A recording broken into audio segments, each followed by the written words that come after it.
Afternoon and welcome to Boardroom Diversity. Good afternoon and welcome to Boardroom Diversity, the journey from good intentions to action. Recent events have once again brought issues of diversity, equity, and inclusion to the forefront of discussions in corporate boardrooms. Increasing focus by institutional investors, stock exchanges, and community stakeholders reflect the growing importance of these issues throughout the world. While diligent research shows diversity at the highest level of organizations is a priority, few have moved beyond good intentions to effect meaningful and lasting changes. This session will examine the state of boardroom diversity, the barriers to refreshment and recruiting more effectively, and the responsibility of leaders to do more to accelerate change. I'm Jack Milligan, Editor-at-Large at Bank Director, and we thank you for joining us. This webinar is brought to you by both Bank Director and Diligent, an information resource to the financial community since 1991. Bank Director focuses on the strategic issues most fundamental to a bank's CEO, senior leadership team, chairman, and independent directors. Diligent is the leading provider of modern governance solutions, empowering leaders to drive change and build resiliency across their organizations. From secure collaboration and compliance solutions to our industry-leading insights and governance work, we are changing how work gets done at the board and executive levels. Learn more at learn.diligent.com. Before we get started, let me share just a few things to keep in mind. First off, don't worry, we can't hear you. You have joined this webinar in listen-only mode. We recommend that you click on the sidebar at the bottom of the screen to adjust between the presenters and the presentation. If you have questions for our speakers, please note them by clicking the Q&A button found on the right side of your screen. You can do this at any time during the presentation. Once our presenters have finished with their talking points, we'll have a Q&A period where those questions will be addressed. There is no need to take detailed notes, as the presentation will be shared with all attendees within 24 hours via email. It will also be available on both director.com and diligent.com/industries/financial services. If you have any technical issues, you may also note those using the moderator chat feature on the right-hand side of your screen, and we'll do our best to take care of it. Regarding our poll, it will also appear in the sidebar near the Q&A button. When you've selected your answer, just hit the vote button to submit your response. Finally, the opinions expressed in this webinar are those of the individual speaker only and do not necessarily reflect the opinions of the other speakers or the entities with which the speakers are associated. On that note, let me share a little bit about our presenters today. Megan Day is the Senior Director of Experience at Diligent Corporation. A self-proclaimed governance geek, she co-hosts the Corporate Director podcast, which features interviews with board members and governance experts from around the world. She is also a member of the Society for Corporate Governance and has presented at events globally on the power of technology to enhance board governance. Next up is Dr. Joyce Cacho. Joyce is an independent director at Sunrise Bank in St. Paul, Minnesota, and a former C-suite executive with expertise in finance, ESG, strategy, fintech, cybersecurity, innovation, and regulatory compliance. And last but not least, David Corpus is Bank Office President at Allegiance Bank in Houston, Texas, and an experienced commercial banking executive with over 34 years in the banking industry. Welcome to you all, and Megan, I'll turn it over to you.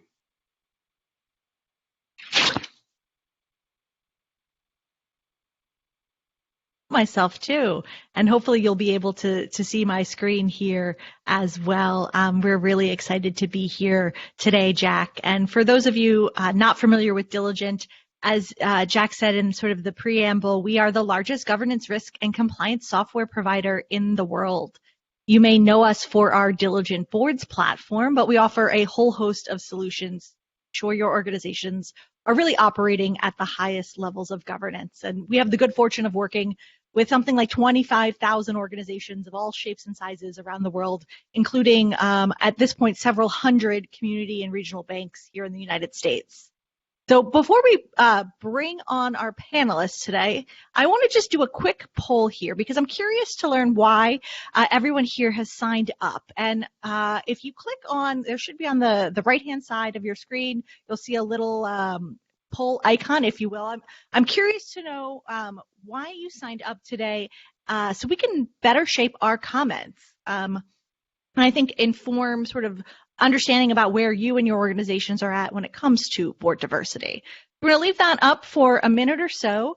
And while that's open, I'm going to go through here in another minute a couple of findings from the recent Bank Director Governance Best Practices Survey, which is similar to another report that Diligent did last year with the New York Stock Exchange that looks at board diversity, generally speaking, and some of the practices organizations have put or not put in place. And Bank Director released this survey earlier this year, and it has some great findings. So if you want to pull up the poll responses, let's see if we can pull up the response here.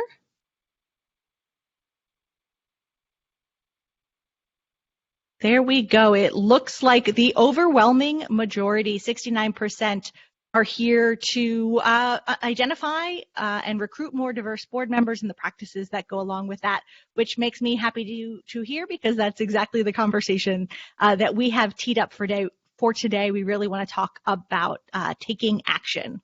So before we do that, and I introduce David and Joyce for our conversation, I just want to talk through that survey from Bank Director.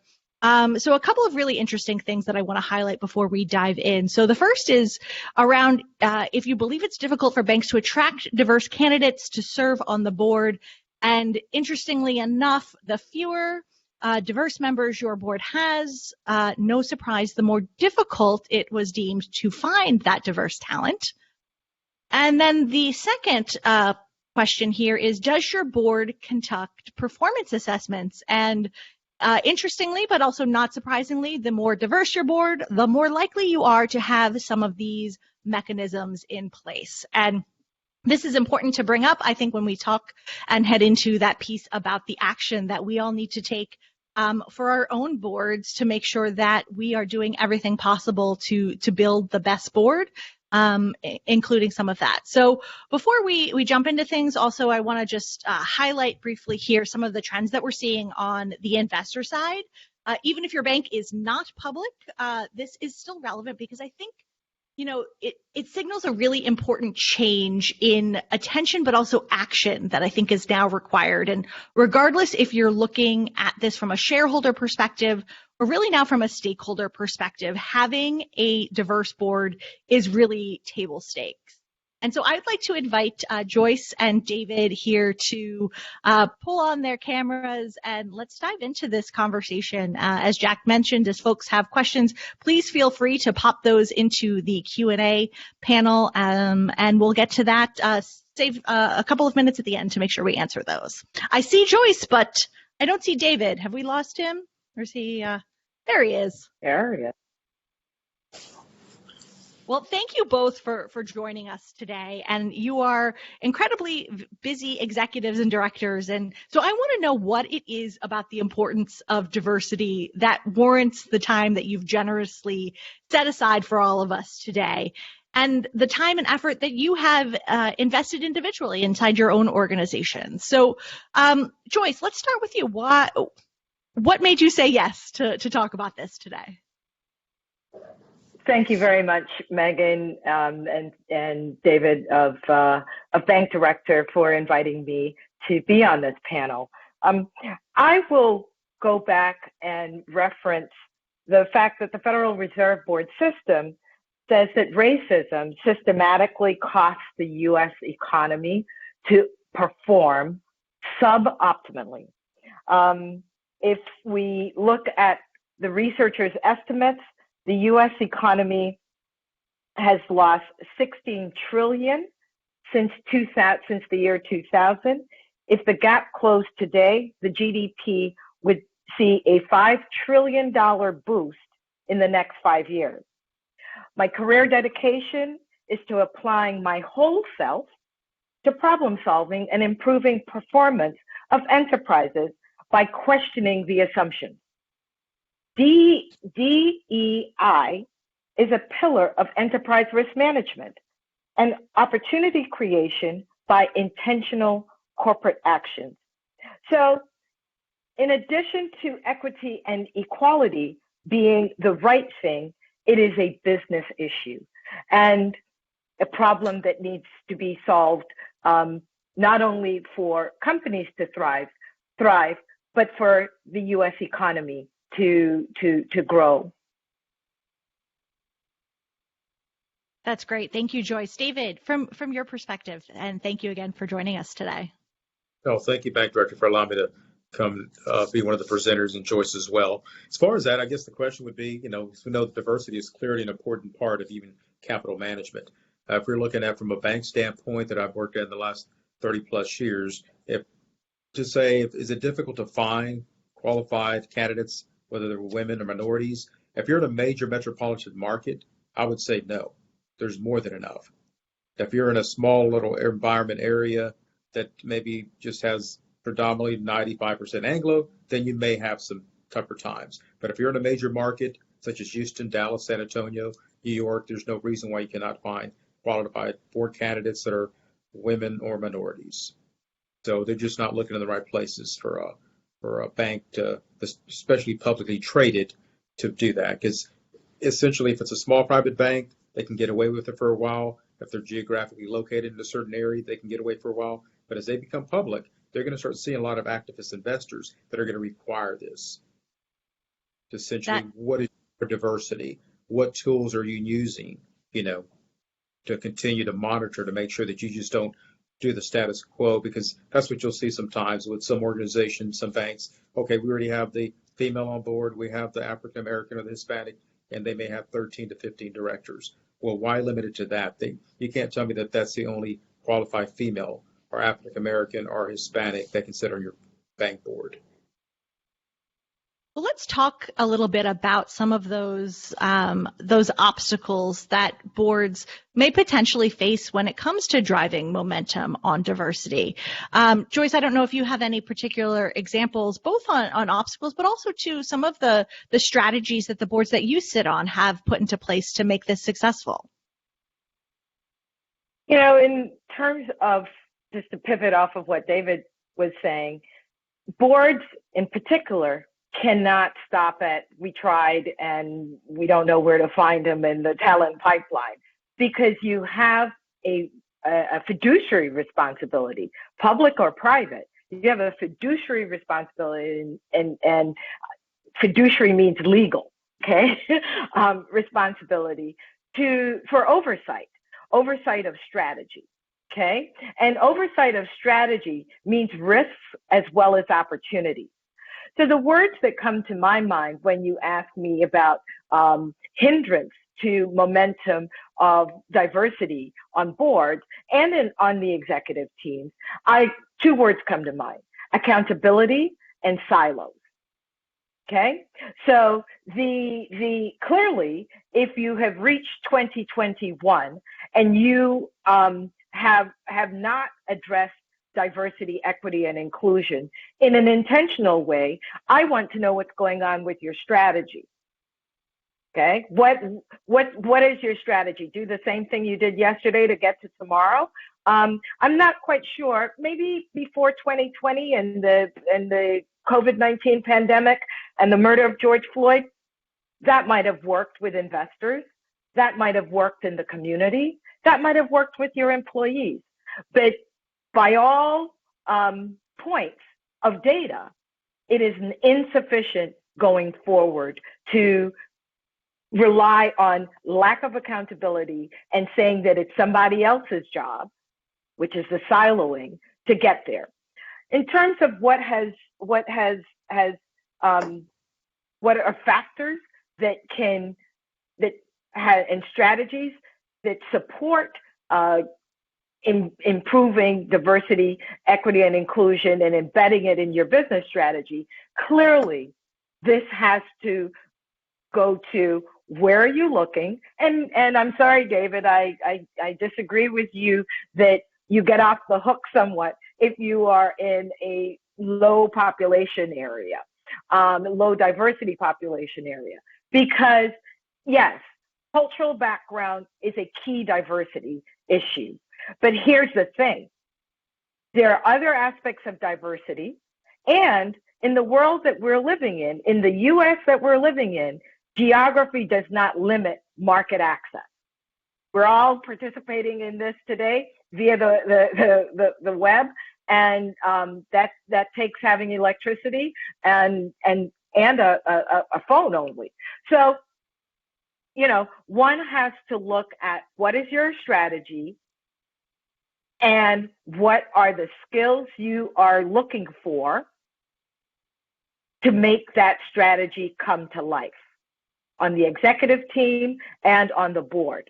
And this is, I will end with saying that for those of us that are familiar with the kitchen and seasoning, diversity, equity, and inclusion, as the list David referred to, we've got one woman, one underrepresented community person, bingo, we've hit it.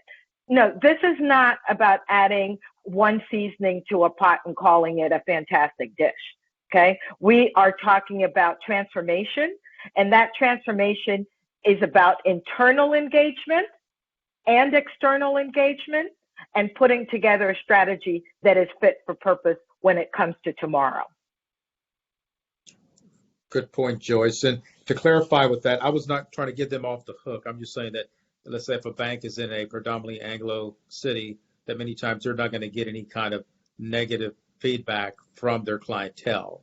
That's just to clarify that. There's not going to be, people of diversity that are going to complain and say, wait a minute, you're taking my money. Why are you not representative on the board of African Americans or Hispanics or women when you're taking our money? But for the most part, I was not going to get them off the hook. That I think sometimes they may perceive that as being off the hook. So I'm clarifying that. Well, let's talk a little bit about, too, what you just touched upon, David, this idea of representing the communities that you serve. And that, to me, seems like a big enough driver to want to think strategically about this. Have you seen a shift in particular to not only that, but maybe the pushback or response that your organizations or others that you are familiar with in terms of this sort of stakeholder engagement piece to hold the boards and organizations more accountable now? I think you're seeing that, like with our bank, Allegiance Bank here in Texas. We're a Houston-based bank. We're publicly traded. And essentially, we got 13 board members on the bank holding company. We have 2 women on there. We have 3 Latinos. We have an African-American and an Asian that we recently brought on board. So out of the 13 individuals, there's only 4 Anglo males on the board. So from our diversity, we're right at, well over 60% when it comes to representation on the female and the minority ethnic side. So we need to do that because we are in a major metropolitan market, meaning that many of our customers and the clientele that we deal with are putting their money in our bank. So we need to look at that. Why would we not have reflective on our board? Why would we not have that at the executive level, all through the whole staff as well? So, we hold ourselves accountable in a very good way. And I think it's done by, the chairman of the board, George Martinez, who's the chairman, and Steve Bresloff and Ray Vituli. They've done a really good job in regards to knowing the clientele that we deal with is very diverse. Like Houston, Texas, predominantly where most of our locations are located, we're pretty much 40% Hispanic. We got a good, well over 20% African American, and the remaining with others. So I think we got a pretty good reflection of the community itself. And we're just not going to stop there. If there's other individuals that are qualified, we'll bring them on board as the other ones essentially go off the board.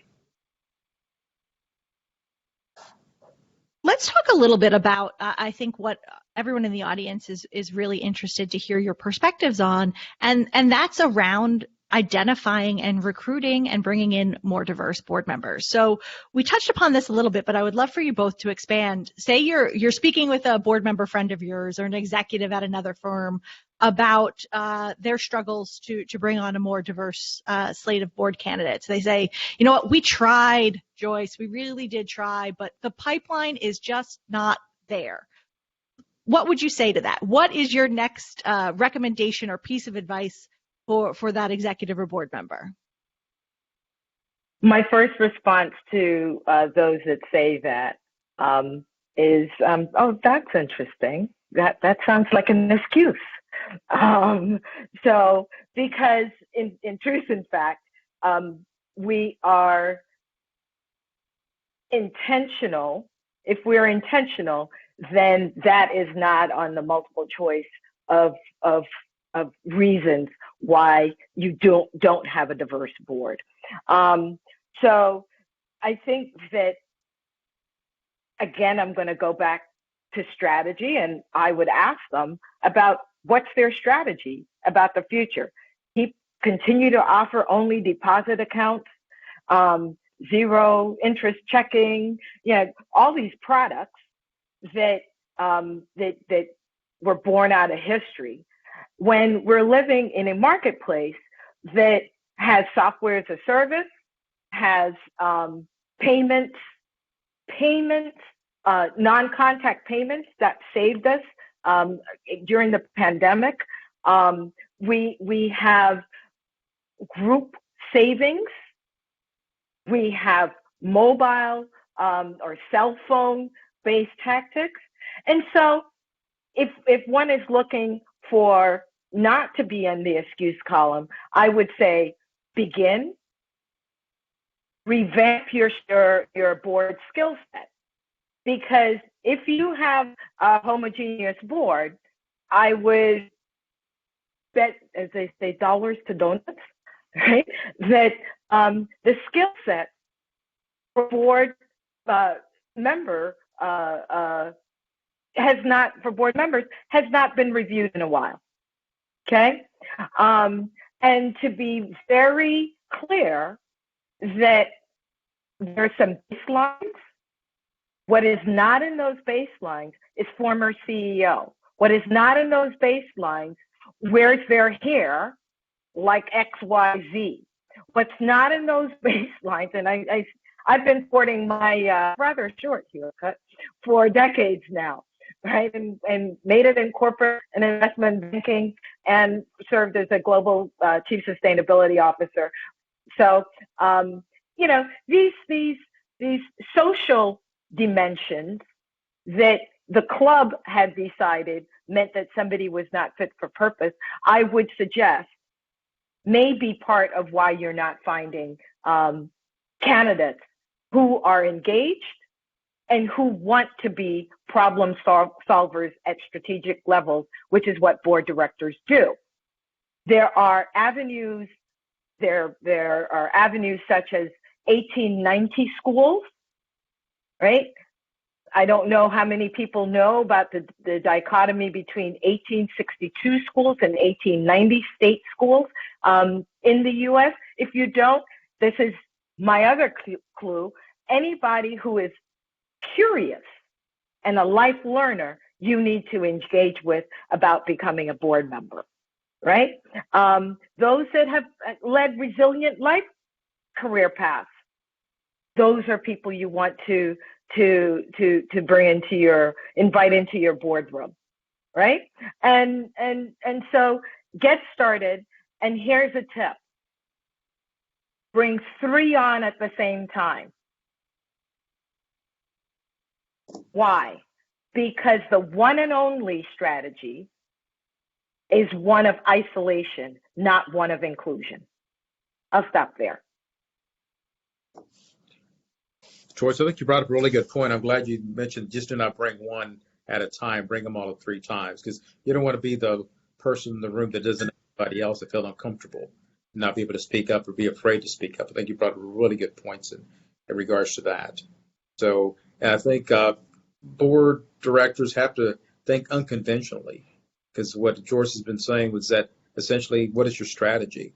whatever you're doing is not working. And for the most part, if you're sitting on a bank board, more than likely you had some executive level or you owned a business. So you have to have some level of high intelligence to think outside the box. So to come up with an excuse that we don't know where to look at or we tried, well, what is your strategy?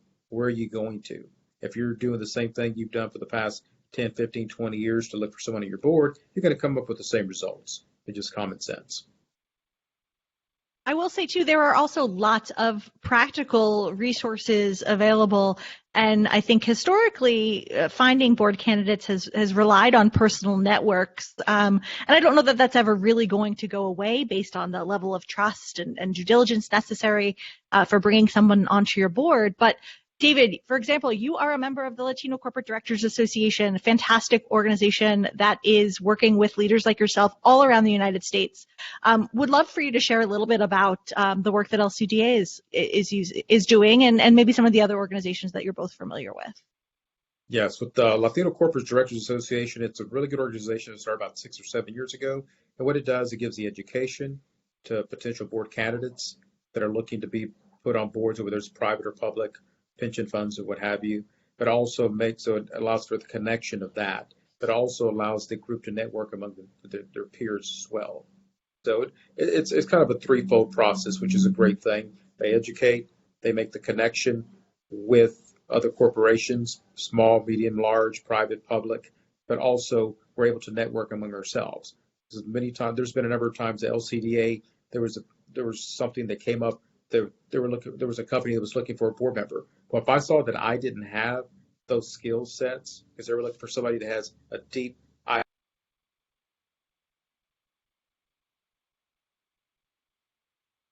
look for somebody who do I know that would fit this bill, and then I would probably find, talk with Ozzy Meza or someone else at the LCDA or one of my colleagues there, one of the members there, and say, you know what, I don't fit this criteria, but they're looking for someone that has extensive background in life sciences or IT or cybersecurity. And so essentially I would pass the torch. I just wouldn't just shut the door. Just because this doesn't fit me, I should not offer to someone else, open the door for someone else to at least look in there to see if they're that it would be something they would want to do.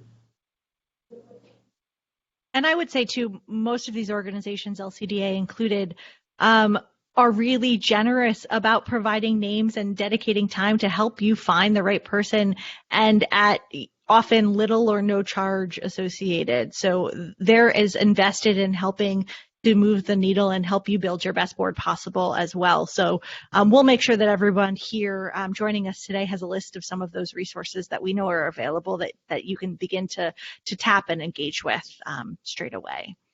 Yeah, and just to finish up with LCDA, they do a really good job in cultivating with corporate America. I don't necessarily call it, I guess you can call it activism in a good way, but essentially it branch out to those corporations to say, hey, you know what, we happen to have a group of Latinos that we've essentially that you can tap into our database. People from different industries, from retail to wholesale to banking, financial services, oil and gas, energy, what have you. So I think they've done a really good job in making the connection and doing it diplomatically. Yeah, that's fantastic. Would love to May also. I? Oh, absolutely, Joyce, please. All that David has mentioned about the Latino Corporate Directors Association, and then some, are available to identify African American board directors and women board directors, and the crossover of all three, right? Latino, African American, and women, and would suggest the Savoy Network. There's some really, follow the Savoy Network, follow Black Enterprise, follow Executive Leadership Council, follow Black MBA Association, of which I'm a member. Engage with the business schools at 1890 schools, right? Find out about HBCUs, historically Black colleges and universities. These are are houses and organizations who are filled with networks of people across industries who have been innovative across their careers. So if you're putting together a list, please certainly include those organizations. I will raise up women corporate directors of the Twin Cities, because that particular chapter has done a fabulous job over the past year in cultivating a pipeline of women of color, potential directors, and ramping up the networking of women corporate directors, and to David's point, making that bridge onto corporate a lot smoother. That's great. Thank you for those recommendations. And to end with Joyce, as far as that, we're all in the same, I hate to use the word boat, but we're all in the same situation. If I'm asked if I know of an African American or an Asian or female that I don't fit the bill, but then I'll look around at my network and see, you know what, hey, John, they're looking for an African American, or Jane, they're looking for a female. I think you might, I'll put you in connection together. So at the end of the day, even if it's not for me, I'm not going to be selfish. I'm going to extend over to my female friend, my connection, or African American or Asian colleague to see if it's a good fit for them. Absolutely. And I wouldn't want us to leave this at where do we find people. I really would like us to make sure that at the same time, the board skills requirements have been revamped. The intention of the culture in the boardroom is one of respectful engagement, right? And that everybody is there because they bring value. We are not looking we on this side are not looking to be in rooms where this is a matter of ticking boxes. Okay?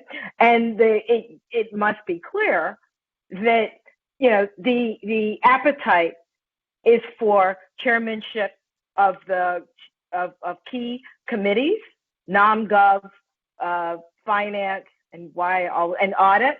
No, NomGov, audit, and what's the third one, David? Keep me honest here. Compensation, right? And or being the lead director, because as we know, the work of the board gets done in committee, and Correct. the leadership on the tone, the issues, and that sort of thing becomes really important by taking on one or some of or all of those roles. Okay, so sourcing diverse candidates means that you are ready to engage in a trustworthy, respectful way. Correct. Yeah, and Diligent Institute, our research and think tank arm, actually has a new report coming out this week that looks at just that, both the change in skill sets now happening on boards and how that correlates with bringing in more diverse or sometimes what we call untraditional or non-conventional backgrounds. But there really is a shift happening on a global scale in terms of trying to be much more strategic about the skills around the table. And I think that will, as you said, Joyce, if you are really intentional about that and trying to build your best board possible, diversity often will go right in stride with that. Would love to also, Joyce, you were a chief sustainability officer. I would love to talk a little bit about board diversity work as part of a broader ESG strategy. Thank you, Megan. It is clear that environmental, social, and corporate governance capitals are part of the equation of being fit for purpose. I think that before we could look at U.S. tax law and run the company based on financial transactions and exchanges of goods and services, and then use a nonprofit arm of your company to engage with community to work on your license to operate, managing your license to operate risk. We're not there anymore. We simply are not there anymore. And a strategy going forward in this whole concept of fit for purpose that continues to overlook the relationship of your operations to the environment, the relationship of your operations to social aspects, including your employees as well as people in the community, and a corporate culture that says it's the way we've done it, and either you fit in or you don't, is one that says that you will be at the M&A table on the other side, and you will have a tough time justifying any valuation that you think you are worth in that you bring into that room.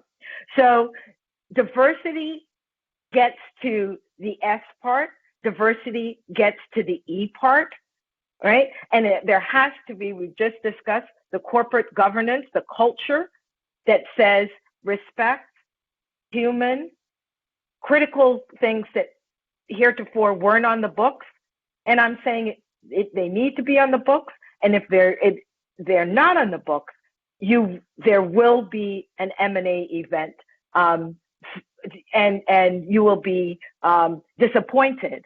If you don't take this on, you will be disappointed at what you're being offered and may have to accept.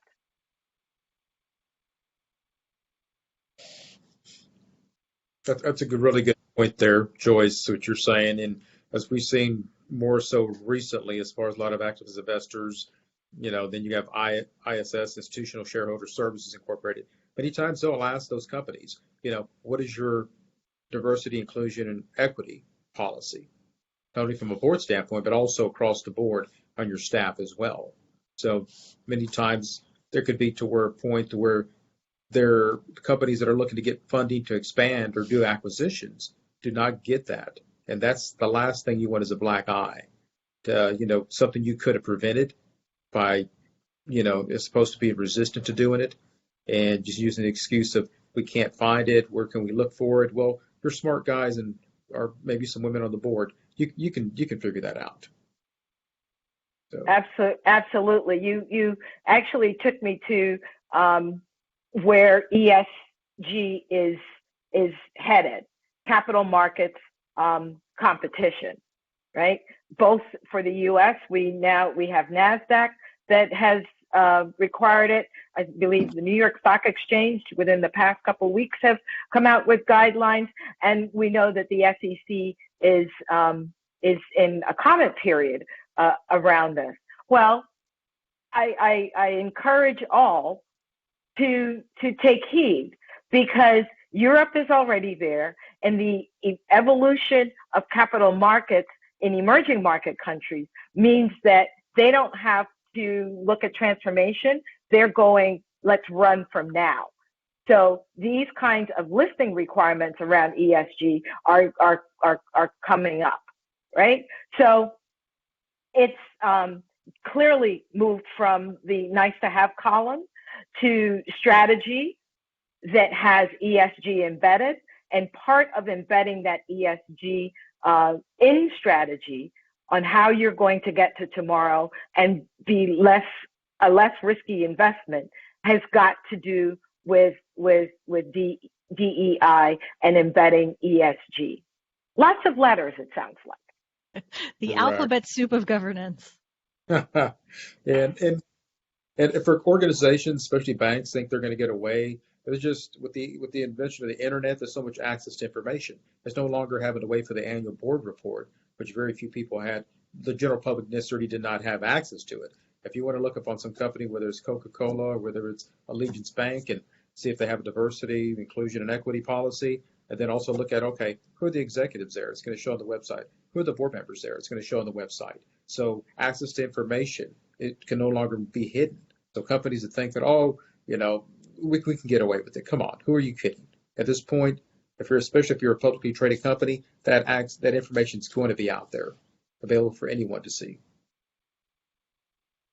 I want to come back to the point made earlier about bringing not just one, but multiple members of more diverse communities onto your board, and would love your perspective on, what happens if you are sort of the first and only on a board, and advice that you would give to others in that same position.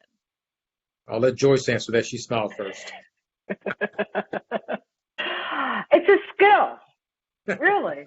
It's a skill, and I've done it. I've been that person in a number of situations.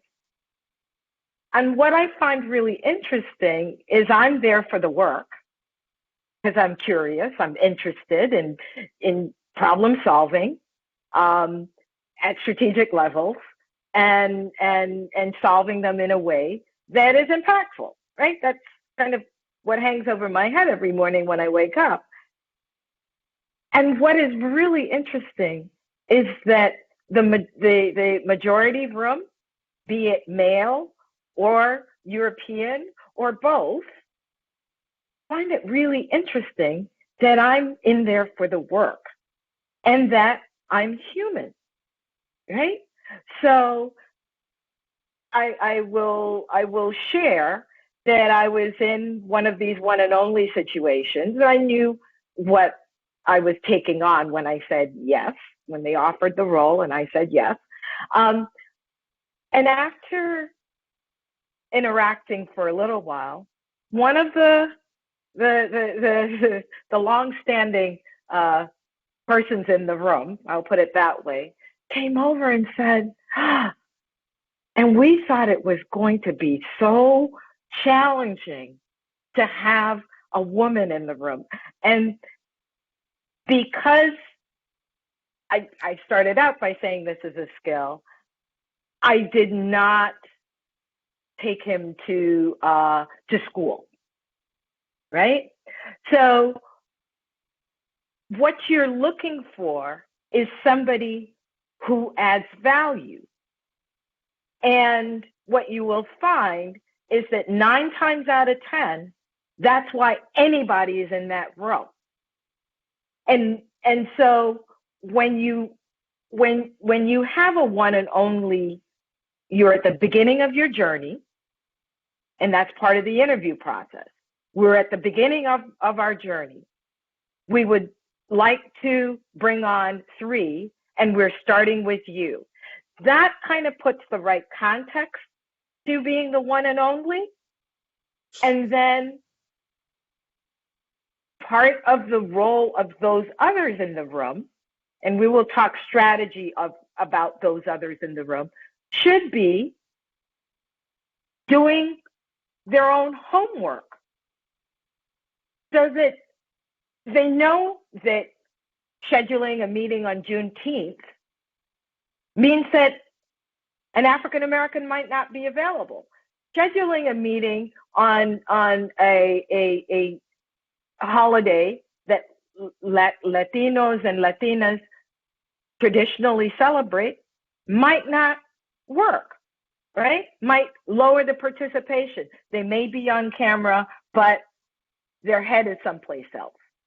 So this is where it goes back to start the journey, but make sure it's a journey. It's not a pickup game. Correct.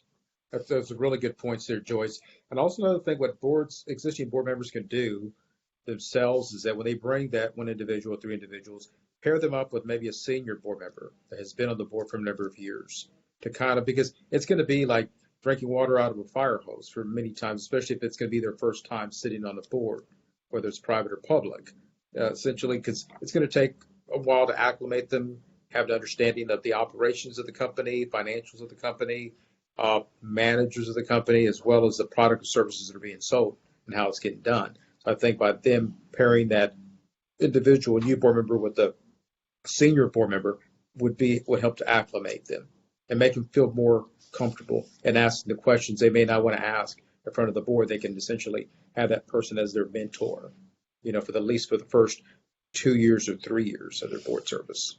Yeah. Make the Very transition. good point. Yeah, very good point, David. The board buddy system is really a best practice. And I would also like to underscore that it is critical that you have an agenda.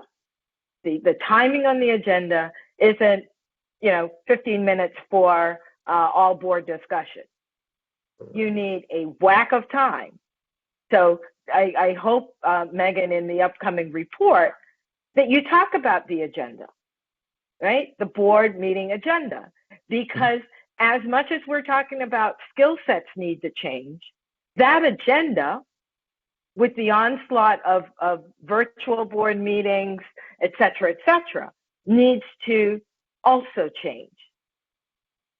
It's a great point, Right? Joyce, and one that we have done some research on as well, and it could easily be its own session in terms of how that's evolving and how boards need to be thinking about that a little bit differently.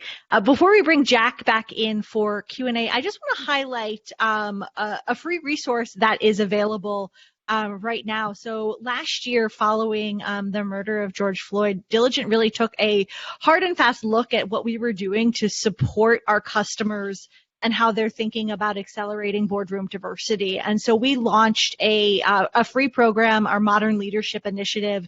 We're building the largest and most diverse database of board members, but also board-ready talent in the world. And we're working with organizations like Latino Corporate Directors Association, with Women Corporate Directors, Executive Leadership Council, and many others to make this resource available for free so that you can use data and technology from the outset to help cast a wider net and think about the pool of candidates that you want to consider. And we also offer a free opportunity board, so you can post open board opportunities to this community of diverse candidates so that they have the opportunity to see what is out there, to raise their hand and get networked into your organization that you might not have otherwise been connected to. So my information is up on the screen here, so if you're interested in that resource, happy to get you connected. But want to bring Jack in for a remaining couple of minutes here to answer any audience questions.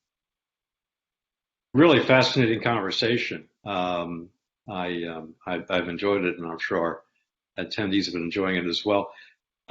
We had one question, and the question was, in the context of this conversation, how do we define diversity? Or if you think of it in the context of a skills matrix, how do you put together a matrix, a skill set that is diverse across the board? Is it only race, gender, ethnicity that we think about, or do we go beyond that? I'd be interested in Joyce, how you see that. I think that race, gender, cultural background is critical. In addition, I think everybody has to have cultural affinity skills. So if I dial back a little, when finance was a skill that was Dodd-Frank, I think, brought that on board, looking for the QFE for the board, at least one, if not several. I think we're there with cultural, not sure that cultural affinity is the word, but cultural awareness. And it has to be cultural awareness, I would say, in where we sit today, first and foremost in the US. Right? So if you have been down the road for the past 40 years, you may know the local community very well. And that, to me, would be a reason to have a person like that on the board. But do we need 10 of them? Really? So cultural affinity, fluidity is something that I would begin asking asking board directors, sitting as well as prospects. I didn't have the opportunity before, but I think that boardrooms that don't have underrepresented communities on their board need to look at board transformation strategies. And that's everything from a strategy that says we're going to transition during a period of 3 years of transition, we're going to expand the board to 11 members. And then as, board members time out, we will not replace them. And that would bring it back down to 8 or 9, et cetera, et cetera. But you have to come up with a plan as opposed to a sentiment that we're going to turn on a dime and get rid of people in order to align with strategy. Let me close in saying that of the slides that you showed, the less diversity, the worse the board governance. Let's be blunt, right? If you're not doing board assessments and revamping skill sets, your governance is very weak. Well, so go ahead, Joyce. One has to know that weak governance at the board level is part of enterprise risk. Sure. Yeah, I think a bank director, and I suspect Diligent would have the same view.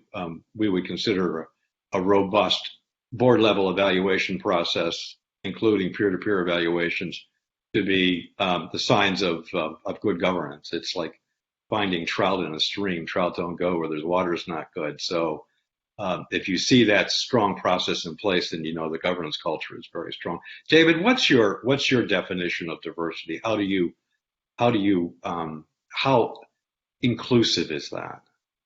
I think what Joyce was saying was very important, whether it's the gender side or the ethnic side is two things that people look at, but also probably look at it from the youth standpoint. Not to say you want someone on your board that just graduated college and is 21, 22 years old and has no work history.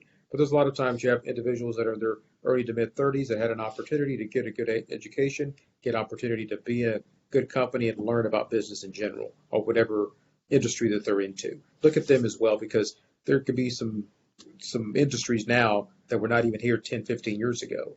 That individual that's now 35 or 33 years old that you may be looking to put on your board. That would be one thing to look at.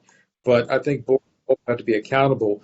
There's these fintech company owned by an individual in New York called Jason Lamine, Lennox Park Solutions. He has a diversity, inclusion, and equity tool that essentially does the assessment.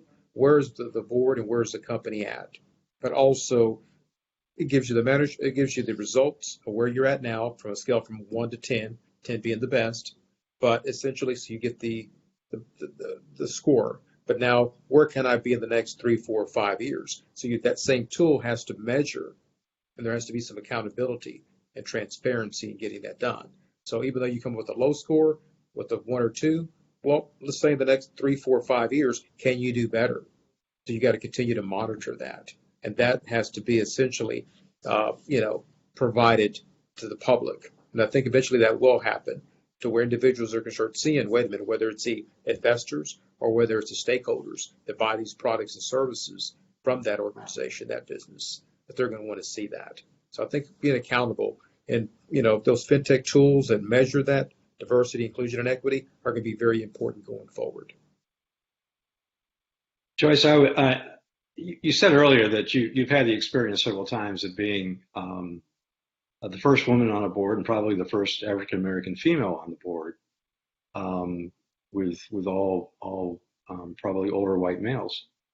So this is role reversal. I'm an African American female, and I've been invited to join a board of all white males. I would be the first woman. I would also be the first person of color. What's my due diligence? What questions am I going to ask about motivations and intent on their part? Because I'm sort of asking this on behalf of those boards that find themselves in that position. They're recruiting their first diverse director. What might that person ask them, and what should they be prepared to talk about. They had best be prepared to talk about their strategy. And their strategy, not only for operations, but for human resources. So I ask, you don't say, what is your strategy? You say, where are you planning to get your growth from? What does your recruiting calendar look like? When was the last time that you did a financial materiality assessment before putting together the strategy? How is the chairmanships of committees, how long have those persons been serving in that role? Okay. And I walk away from that discussion, be clear, everybody is interviewing everybody. Sure. You're interviewing me, and you have publicly available my credentials, where I've worked, where I've stood on principle, where I donate my time and treasure, right? And I want to know, where are you going? Because board director work is teamwork and strategic engagement, where the expectations are that you're not rubber stamping, that you're asking questions. And my background of being a PhD economist and having done modeling and having written a dissertation says that if the assumptions are wrong, the model is wrong. And so that's why I always ask, what is your strategy? And after you answer me, I ask you, how are you planning to embed the impact on people? I'll let you in on a secret. One of my key questions is around the capital allocation model. In large corporations, and David Corpus, if I'm completely wrong here, a big thing for managers is to present to the board. And invariably, they get to present to the board if their project has knocked down all the hurdles, and the last thing is for board approval, right? Correct. By the time it gets to the boardroom, and in that presentation, I don't hear about a warehouse project that the water has not been considered. I don't hear about the carbon footprint of signing that contract. I don't hear about the people around there. I come to my own conclusion. My conclusion is that your internal capital allocation model does not include ES or reflect the corporate governance that should have put that at the headwaters of this project. Have I answered your question, Jack?